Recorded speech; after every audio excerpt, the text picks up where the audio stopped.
ഓം അമൃതേശ്വര്यै നമ. അമ്മ എപ്പോഴും പറയാറുണ്ടല്ലോ, മക്കളെ കൃപ നേടണം എന്ന്. ഒരിക്കൽ ഒരു ഭക്തൻ ചോദിച്ചു, എന്താണ് അമ്മേ ഈ ഗുരുകൃപ?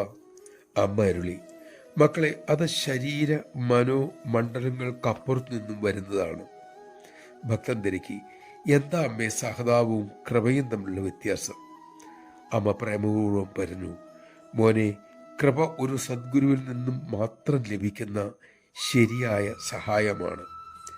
ആ ഗുരു നിങ്ങളെ ശരീര മനോ ബുദ്ധികൾക്കപ്പുറം കാണുന്നു. സഹതാപമാകട്ടെ താൽക്കാലിക സഹായം മാത്രം. അത് മനസ്സിൽ നിന്നും വരുന്നതാണ്. അത് ചുറ്റുമുള്ളവരിൽ നിന്ന് നിങ്ങൾക്കൊക്കെ ലഭിക്കുന്നുമുണ്ട്. നിങ്ങൾക്ക് യഥാർത്ഥത്തിൽ വേണ്ടത് എന്തോ അത് കൃപയിലൂടെ ലഭിക്കും. സഹതാപം ഉപരിതലത്തിൽ മാത്രമേ പ്രവർത്തിക്കൂ. നമഃശിവായ. കൃപാമയിയാണ് അമ്മ.